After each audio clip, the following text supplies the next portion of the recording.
please welcome to the stage Executive Vice President and Chief Executive Officer of UK and Europe at Sky, Stephen Van Rooyen.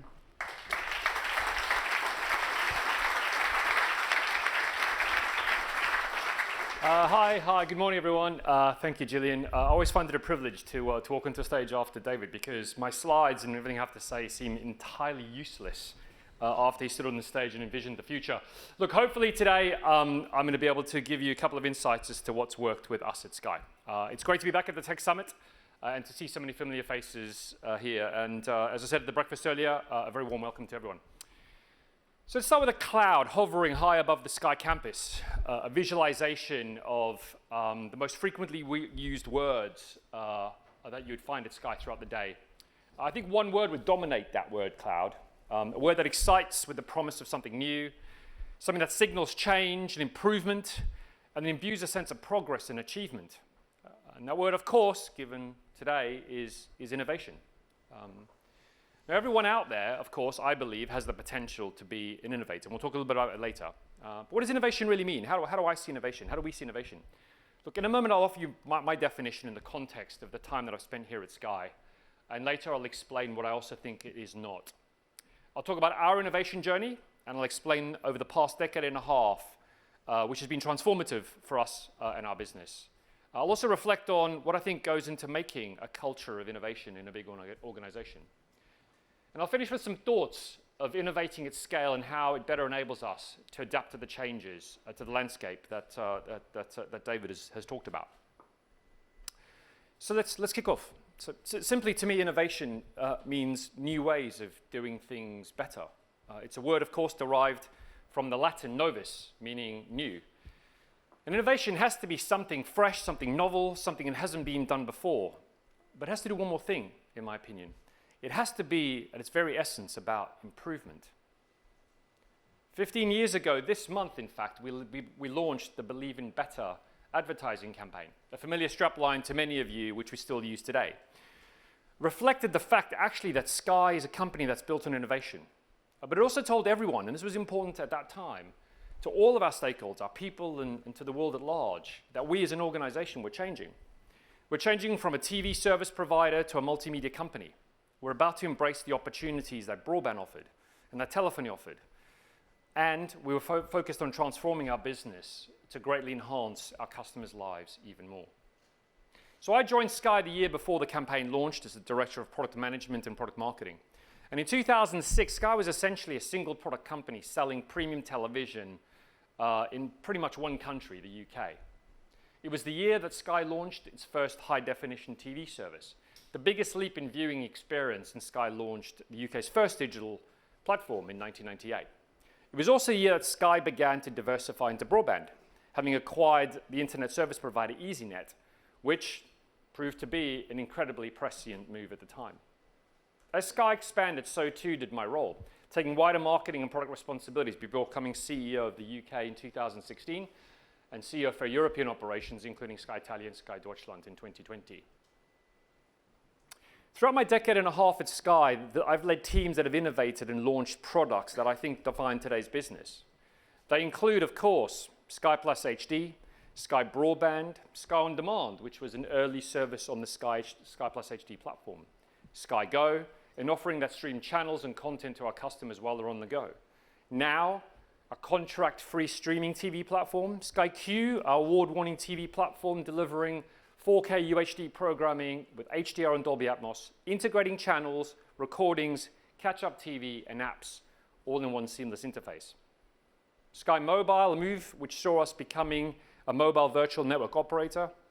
And of course, right up to date, Sky Glass, the first TV with Sky built in, the first TV capable of receiving Sky without a satellite connection, the first TV built and optimized for IP delivery, and the first TV to be carbon neutral, and the first TV to be offered on a subscription basis. Now that is a lot of firsts, even for a company like Sky. So it's been a period, really, of extraordinary change. And back in 2006, only half the UK households had broadband. Today, that number is about 94%. The average connection speed in 2006 was a mere 3 megabits a second.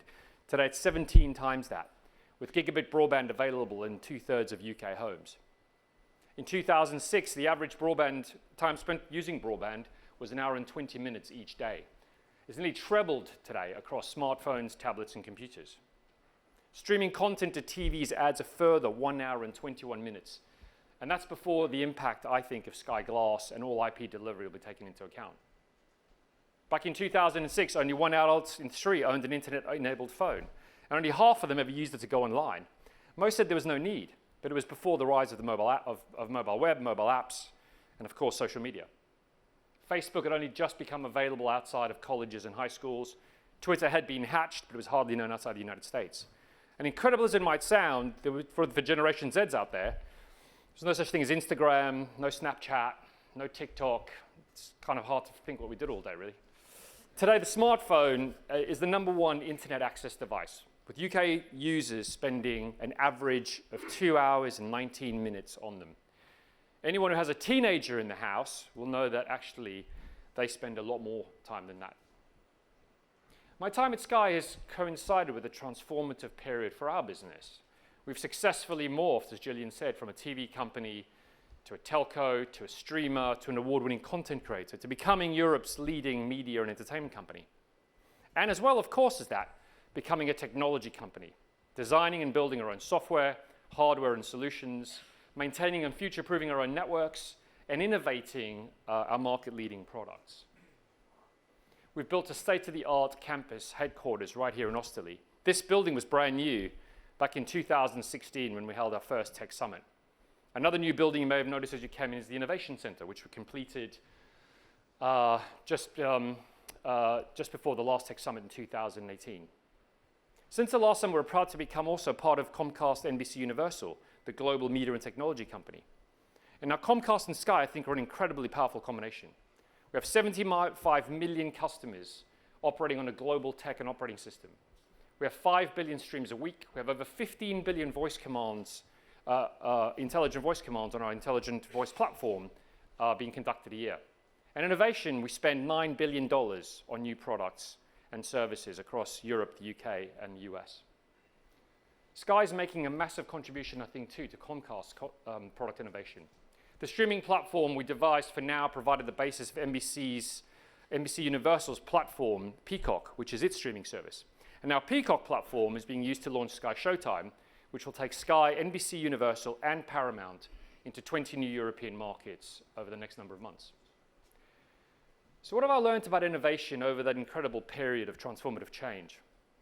In a moment, I'll talk about innovation culture and how things that we do go into making it, and the things that I've witnessed firsthand here at Sky, and as I talk to the people across Sky. And I'll share a little bit about that later. But first, having shared my definition of what innovation is, the new ways of doing things better, let's consider what I think innovation is not. I'd like to bust some myths. I've sort of distilled it, I think, down to about 6. So the first myth, I think, is innovation is the same thing as invention. Yes, of course, they're related, but they're different, I think. Innovation creates something entirely new. Innovation does that, but often relies on inventive thinking, but it takes it a bit further. It brings together several components, often lots of inventions, of course, to improve what went before and create new value. So Steve Jobs didn't invent the mobile phone, he didn't invent the smartphone, but he definitely innovated with the iPhone. He brought together a touchscreen, designed to be used with a fingertip and a stylus, with the mobile web to create mobile apps. And the iPhone, of course, disrupted the market and changed the look of the mobile phone and many things beyond that forever. The second myth, I think, is innovation is all about technology. Many innovations, of course, are underpinned by technology, but innovation can exist, I think, without it. You can innovate a new business model, for instance. With Sky Glass, we created a novel subscription offer. So you pay for your TV like you would a mobile phone in installments. You can innovate in a format. Think of Sky News as explainers on TikTok. You can innovate in ways of working. Sky's doing that with hybrid working, and there's a spotlight session, I think, straight after this, which can explain a bit more. And you can innovate in the workplace itself, as we did with this building, Sky Central. It was designed and created around the idea that a business and a building can make it easier for people to collaborate and interconnect. The third myth is innovation relies on an individual genius. I think this is a spurious belief that you can hand a big problem to someone who's got a big brain and they can somehow come up with an innovative solution time and time again. Personally, I don't think it works that way. I think innovation relies on the free flow of ideas across an organization and at different levels through an organization. And more importantly, I think people need to be empowered to express their thoughts, to be encouraged to create ideas, and to be really curious. More on this, I think, when I talk about culture a little bit later on. Myth 4, I think, is that innovation is easy. If it's all just about ideas and we can all come up with ideas, then innovation must be really easy, right? I mean, say that. But Anthony Davies, who's one of the participants in creating Sky Glass, he's our group director of design, said something which really struck me, which is inspiration exists, of course, but it has to find you working. And it's from the 20th century great artist Pablo Picasso, who succinctly summarizes in the same vein, I think, the fact that light bulb moments can come to all of us, but actually developing them and takes effort. Developing them and takes effort, and it requires persistence. And you've got to keep working at it. And oftentimes, as we found with Sky, most innovations just take several years to come to fruition. The fifth myth, I think, is innovation is simple. Look, I think it's probably far from simple. And there's more than one kind, of course. And your organization's future may depend on knowing the difference between the two of them. And here, of course, I'm referring to the great thinker on innovation, the late Clayton Christensen, the author, of course, of the groundbreaking book, The Innovator's Dilemma, When Technologies Cause Great Firms to Fail. Christensen coined the phrase disruptive innovation to describe breakthrough innovations that have the potential to disrupt markets and create entirely new ones. He distinguished them from what he called sustaining innovations, incremental improvements that satisfy customers year after year, but don't offer radical change. He found that big, successful organizations often fail to invest in the disruptive technologies because the initial solutions don't appear to be that attractive. The margins are low, the markets are immature. But of course, that leaves a large gap for large organizations to become vulnerable to the startups, who see the benefit of the new technologies, some of the ones we saw from David Rohn. The opportunity to displace incumbents, that's their prize. Business needs to both innovate to be disruptive or break through, as well as sustain, and allocate the resources, I think, across both. Our early investments in streaming media, of course, are one example of us backing a disruptive technology and, of course, innovating around it. Taking what we learned from Sky Q from Sky Go to now to Sky Q, and then, of course, taking all of them to Sky Glass, and now again to Sky Showtime. The sixth myth is really about innovation is risk-free. If it's all about ideas and ideas don't cost anything and they can be easily dropped, then sort of where's the risk? So Niccolò Machiavelli was a 16th century Italian diplomat, philosopher, and historian, of course. In 1513, he wrote kind of what's an instruction guide to new rulers, giving them advice on how to stay in power, really, in sort of a Game of Thrones style way. In that guide, the prince, I'm sure many of you have read The Prince, he said the following, and I quote, "There is nothing more difficult to take in hand, more perilous to conduct, or more uncertain in its success than to take the lead in the introduction of a new order of things. Because the innovator has for enemies all of those who have done well under the old conditions, and lukewarm defenders in those who may do well under the new." So of course, Machiavelli was trying to give a survival guide to the royals, but it also could have been done for a business leader of today. Taking an idea from initial concept to prototype and beyond requires deep courage, especially with disruptive or breakthrough innovation, because, as Machiavelli says, it challenges what went before and how we do things now. And no one knows for certain whether it'll work. The technology might be mature, the market might understand or fathom what you're trying to do, and so market research in many cases is largely meaningless. To be successful, innovators and those leading innovation projects need bags of confidence, finely honed communication skills, and plenty of persuasive charm. Which brings me to some of the reflections that I've got on how we grow a culture of innovation. For innovation to thrive in an organization like ours, and in many large organizations, I think there are sort of seven key ingredients. The first, I think, is about focus. At Sky, we've had a relentless focus on the customer. It's been our true north. Everything we do across our three strategic pillars, having the best platform, having the best content, and building the best connectivity, starts with the question, how will this improve things for our customer? How will it make things better for the communities we serve? And how will it help our planet both today and in the long term? The second is about leadership. innovation needs to be guided, and I think leaders need to set clear goals. They need to trust teams to give them sufficient autonomy. But those teams also need to know that they can trust their leaders to step in when leaders are needed. I think the third is about diversity and inclusion. I think innovation thrives from the broadest possible range of ideas. And you need people from vastly different backgrounds, ethnicities, and more equal gender balance. Diversity conquers bias and ensures your innovation is accessible for all and is applicable to all. Innovation also thrives when ideas are allowed to flow freely. People need to be empowered to express their ideas and challenge the organization and go against the grain. Their thoughts need to be heard and their input needs to be recognized. And they need to feel that they are included in the journey. The fourth ingredient, I think, is all about collaboration. People working closely and collaboratively within teams and across teams. You need to know who in a larger organization has the knowledge and expertise. You need to make sure that the knowledge is shared and is never hoarded. The fifth ingredient is about creativity. Every innovation starts with an idea. Ideas are a currency of innovation. Creative cultures champion creative thinking and idea creation. They celebrate imaginative thought and encourage lateral thinking. They're really curious, and they ask often, what if? They experiment, they try things, and they do all these things, and they actually make it quite fun. The next one, I think, is around restlessness. Sky's innovation history, I think, demonstrates more than anything else that we just got this relentless drive, this restless need to reinvent and reimagine.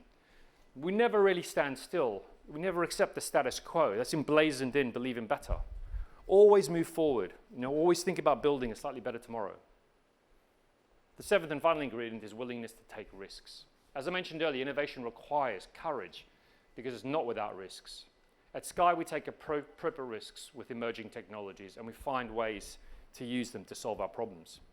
And when things don't work out the way we thought they might, we accept that, we learn, and we move on. Now, those are what I say are the ingredients to make up a culture of innovation. By having and doing all those things, then you're on the way to having a culture of innovation, I think, and a huge source of competitive advantage and a magnet for attracting and retaining the best talent. But you'll also be on the way to being able to do something else as well, which is what I call innovating at scale. Now, what do I mean by innovating at scale? Now, when business scholars talk about scaling innovation, they mean getting your innovation in as many hands of as many customers as possible as quickly as you can. And that way you can progress from the early adopters to the early majority and you can cross the chasm.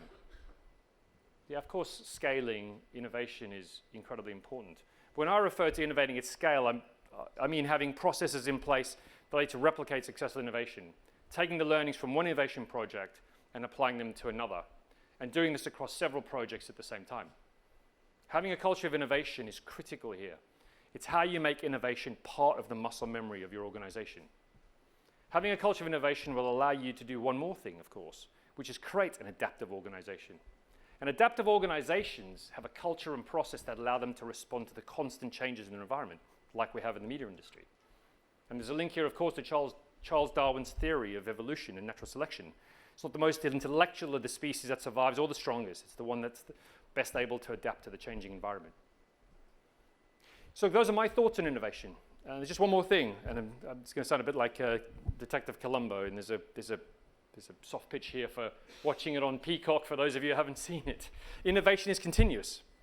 It's not a destination, it's a journey. And Sky's on an incredible journey all the time with its innovations across multiple parts of its business. In many ways, when I see some of these charts, it feels like we've come such a long way, but in many ways, it feels like we've actually only just begun. This afternoon, I'll be talking about our journey for Sky Glass with Fraser Sterling, who's the Global Chief Product Officer for both Sky and Comcast. And that's here at lunchtime, I think at 1 o'clock. So please, if you're interested in the journey on Sky Glass, come and join us. In the meantime, thank you for listening. I hope you have a great day and you enjoy the rest of the Tech Summit.